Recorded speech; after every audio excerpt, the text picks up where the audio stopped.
के साथ प्रीति सिंह। खबर बिहार में बात करेंगे, बिहार की सियासत को लेकर। बिहार में जब से सियासत ने कुर्सी बदली है तब से सियासी बयानबाजी का दौर कुछ ज्यादा ही शुरू हो गया।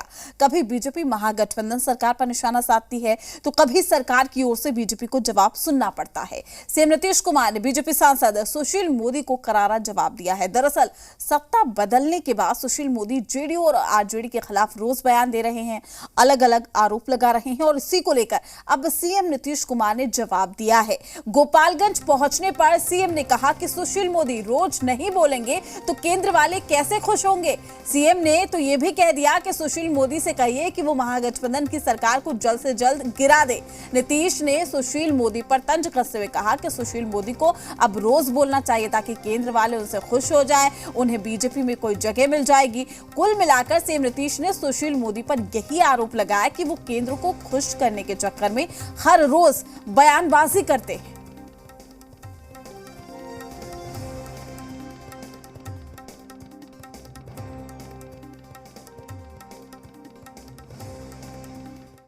सुशील जी कह रहे हैं तो कहिए जल्दी की करा दीजिए जी ताकि उनको फिर कुछ जगह मिल जाए। जी सर आखिर क्यों कह रहे हैं सुशील जी? बोलिए तो उनको नहीं ना बनाया जी, तो उसी के चलते हमको तकलीफ थी जी। लेकिन अब बेचारे कुछ बोल रहे हैं, उनको जरूर रोज बोलना चाहिए जी। और जरूर रोज बोलेंगे तो अगर कहीं केंद्र वाले लोग उनसे फिर खुश हो जाएं तो बड़ी खुशी की बात होगी, बहुत अच्छा होगा, इसलिए रोज बोलते रहे। ठीक है।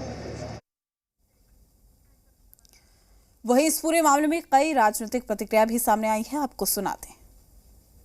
सुशील मोदी लंबे समय तक सरकार में नीतीश कुमार के साथ साथ रहे हैं। उनका राजनीतिक अनुभव लंबा रहा है। इस सरकार में जिस प्रकार से तेजस्वी यादव की दादागिरी चल रही है, जिस प्रकार से तेजस्वी यादव एक्ट कर रहे हैं, यह साफ झलकता है कि वहां नीतीश कुमार बेबस और लाचार हो गए हैं। कभी भी नीतीश कुमार की सरकार को तेजस्वी यादव धक्का दे सकते हैं और सच तो कड़वा होता ही है। राजद और जेडीयू की सरकार बनती है, सुशील कुमार मोदी जी का बौखलाहट और बयानबाजी बढ़ जाता है। लगता है कि वो बयान के लिए ही पॉलिटिक्स में आए हैं। बौखलाते रहे, बयानबाजी करते रहे, वो कुछ कर नहीं पाएंगे। और 24 में देखिएगा प्राइम मिनिस्टर बिहार से ही होंगे और नीतीश कुमार जी और तेजस्वी जी प्राइम मिनिस्टर बनाने वाले होंगे। तो जो सुशील कुमार मोदी चाहे Narendra Modi make in India करते हैं, प्राइम मिनिस्टर भी मेड फ्रॉम बिहार ही होंगे, मेक इन बिहार ही होंगे। छटपटाने दीजिए उनको। तेजस्वी जी जननायक हो गए हैं, नीतीश कुमार जी साथ में है, प्रधानमंत्री भी यही लोग दोनों बनाएंगे। सुशील कुमार जी सिर्फ बयानबाजी ही करते रहेंगे। सुशील मोदी जी को नीतीश कुमार का मित्र होने का खामियाजा भोगना पड़ा। अब उनको साबित करना पड़ रहा है कि वो नीतीश जी के खिलाफ हैं। पता नहीं कितना वक्त लगेगा यह साबित करने में कि वो मुख्यमंत्री नीतीश कुमार जी के दोस्त नहीं, राजनीतिक दोस्त थे और राजनीतिक विरोधी हैं। और अगर लगातार यह क्रम जारी रहा तो मुझे उम्मीद है कि फिर बिहार भाजपा के बागडोर सुशील मोदी के हाथों में जाएगा। लेकिन राष्ट्रीय नेतृत्व ऐसा चाहता नहीं है, वो लाख कसरत कर ले, लेकिन अब मुझे नहीं लगता है कि सुशील मोदी जी को वो स्थान मिलेगा जो पहले प्राप्त था। तो आरोप प्रत्यारोप की राजनीति लगातार जारी है और बिहार की सियासत इसलिए गर्म है चूंकि अब सीएम नीतीश कुमार का स्टेटमेंट सामने आ गया। उन्होंने सीधे तौर पर कह दिया कि सुशील मोदी केंद्र सरकार को खुश करने की कोशिश में जुटे हुए हैं। तमाम जानकारी के साथ पटना से हमारे पॉलिटिकल एडिटर शैलेंद्र हमारे साथ लाइव जुड़ चुके हैं। शैलेंद्र, वार पलटवार का सिलसिला जब से महागठबंधन की सरकार बिहार में आई है तब से हम देख रहे हैं। इसी कड़ी में सीएम नीतीश कुमार का स्टेटमेंट सामने आता है जिसमें वो कहते हैं कि केंद्र सरकार को खुश करना है और यही वजह है कि सुशील मोदी बयानबाजी कर रहे हैं। जी बिल्कुल, इसको इस तरह समझा जा सकता है जितना बड़ा साथ रहा है उतना बड़ा दर्द भी है। और यही दर्द जो है मुख्यमंत्री नीतीश कुमार के बयान से छलक रहा है, क्योंकि लंबा साथ रहा है उनका और सुशील कुमार मोदी का। और सुशील मोदी ये जानते हैं, पूर्व डिप्टी सीएम रहे हैं, बड़े राजनेता हैं और कहें कि वो जानते हैं कि हम क्या कहेंगे तब जो है दर्द होगा सत्ता को, यानी सरकार को दर्द होगा। और यही वजह है कि वो बयानबाजी कर रहे हैं और उन चीज़ों को पकड़ रहे हैं जो नीतीश कुमार, यानी जो सरकार की कमजोरियां हैं, यानी कि भ्रष्टाचार को, जिस पर CCC की बात मुख्यमंत्री करते रहे हैं, चाहे क्राइम हो, कम्युनिज्म हो, करप्शन हो, उससे समझौता नहीं करते हैं। और यही बात है कि जब से सरकार बनी है महागठबंधन की, एक एक नेता पर, एक एक मंत्री पर जो भ्रष्टाचार को आरोप हैं वो उनको सामने लाते रहे हैं और साथ ही कई तरह की बातें वो कह रहे हैं। और लगातार चूंकि आक्रामक हैं सुशील मोदी, और ये बात सही है कि जब 2020 में सरकार बनी थी तो उनको डिप्टी सीएम नहीं बनाया गया था, उनको राज्यसभा भेजा गया था और उसके बाद से वो लगातार बिहार की राजनीति से गायब थे। लेकिन अब जब बिहार में सत्ता का परिवर्तन हुआ है, महागठबंधन की सरकार बनी है, तो फुल एक्शन में सुशील कुमार मोदी हैं, यानी कि पूर्व डिप्टी सीएम सुशील कुमार मोदी लगातार बयानबाजी कर रहे हैं और सरकार को घेरने की कोशिश कर रहे हैं, मुख्यमंत्री नीतीश कुमार की घेरने की कोशिश कर रहे हैं।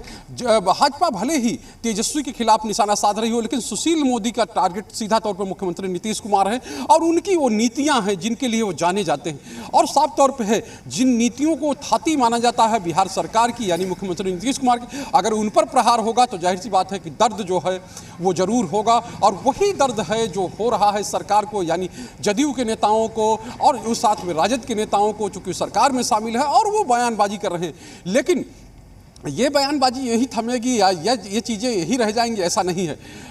सुशील कुमार मोदी नया मुद्दा कोई ना कोई रोज उठाते रहेंगे और लगातार सरकार को घेरने की उनकी कोशिश है। और जिस तरह से हमने कहा कि साथ लंबा रहा है, इसलिए दर्द भी बड़ा है और जाहिर सी बात है कि प्रतिक्रियाएं ऐसी ही आती रहेंगी। लेकिन सवाल यह है कि बिहार की राजनीति में आगे क्या होने वाला है, किस तरह की चीज़ें होने वाली हैं, क्योंकि कई तरह की बातें हो रही हैं। और अभी कहा जा रहा है 3 और 4 की जो बैठक है, अब बिहार में बैठक होनी है, जदयू की प्रदेश कार्यकारिणी की, राष्ट्रीय परिषद की और राष्ट्रीय कार्यकारिणी की बैठक होने वाली, 3 बैठक, महत्वपूर्ण बैठक होने वाली है।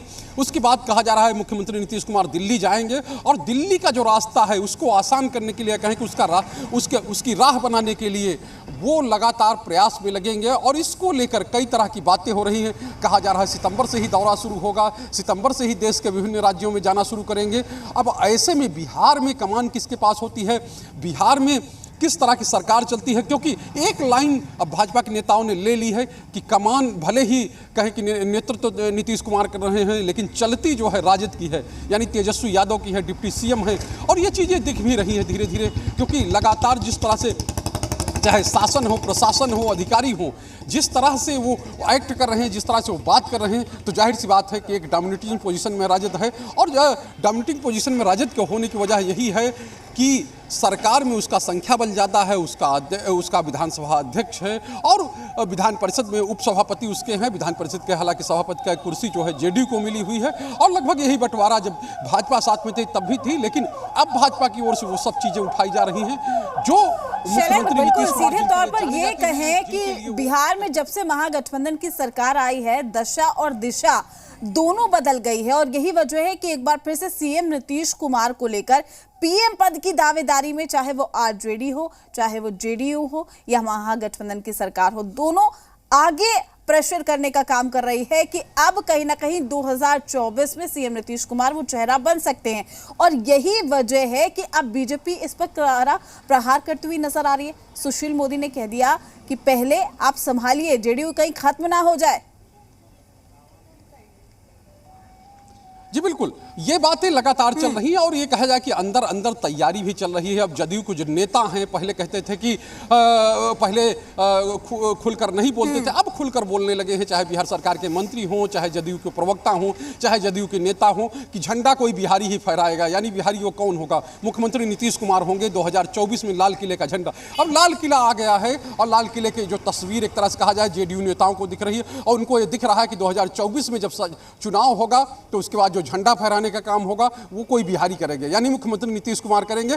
ये अब खुलकर बात हो रही, यानी कि बातें आगे बढ़ रही हैं, चीजें चल रही हैं। जो विभिन्न राजनीतिक दल हैं वो उनसे बात हो रही है, उनसे बात आगे बढ़ाई जा रही है। और जाहिर सी बात है कि यही वजह है कि ये सब चीज़ें जो हैं लगातार जो है वो कही जा रही हैं, वो आपस में एक तरह से कहे आरोप प्रत्यारोप का दौर चल रहा है। और जब कहा जा रहा है जदयू की ओर से कि जब एक चाय वाला प्रधानमंत्री बन सकता है तो एक वैद्य का बेटा, यानी मुख्यमंत्री नीतीश कुमार के पिताजी वैद्य थे, उनका बेटा प्रधानमंत्री क्यों नहीं बन सकता। तो अब ये कह सकते हैं पूरी तैयारी हो चुकी है। अब उसको केवल कहा जाए कि समय के अनुसार उसको इम्प्लीमेंट करना है, किस तरह से इम्प्लीमेंटेशन होता है।